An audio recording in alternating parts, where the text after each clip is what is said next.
Bir günə bu qədər işi necə çatdırdım, inanın özüm də bilmirəm. Səhər özümə məqsəd qoymuşdum ki, bu günləri çox işlərimi həll eləyəcəm. Səhər saat 9-a qalmış evdən çıxırıq, Ramini işə yola salıram, sonra Raminin maşını qalır məndə. Çünki bu günləri maşınla da işlərim çox idi. Səhər 9-da artıq mağazadaydım. Mağazada işlərimi görürəm. Telefonla olması işlərim var, onları həll eləyirəm. Daha sonra qızlar gəlir və mən gedirəm yeni məhsullar gətirməyə. Artıq burada yeni məhsulları gətirmişəm və bir-bir nəyi necə dəstəkdirək, nə qiymətə sataq, necə təklif eləyək də qızlarla danışırıq. Sonra gəlirəm evə yemək yeyib, ondan sonra gedirəm piercinglərimi yeniləməyə. Həm də elə Eliya mən görmüşkən dedi ki, sən bu kipriklərlə gəzə bilməzsən. Eliya həm piercing, həm də kiprik ustamdır.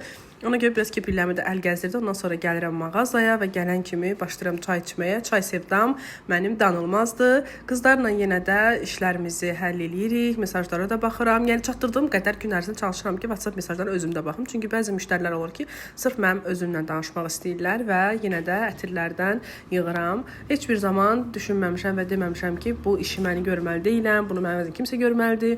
Nəyi çatdıramsa onu eləyirəm. Dünən bir dənə çatdıra bilmədiyim makyaj etməyim oldu. O nədən səhər tələsik çıxdım, yoxsa onu da eləyərdim. Nəsə evə gəlirəm, qızlar gün burada bitirmir. Xeyr, evə gəlirəm. Dünən nəsə demişdim axı, bir dənə yataq otağını səliqəyə salmışam, digər otaqlar qalıb. Ona görə gəlirəm. O çidə başlayıram xonanı yığışdırmağa. Mən elə gəl ki, birinci təmizlik elə mətbəxdən başlayır. Yemək yeyirəm, daha sonra başlayıram təbii ki. Xonanı falan yığışdırıram. Evləri silirəm, süpürürəm. Yəni gördüyünüz nə iş varsa, mən bunları sizə qısa-qısa göstərim, amma hər birisini eləyirəm. Ondan sonra məncə dadlı bir çay hak edirəm. Sabahları yenə yeni bir gün başlayacaq.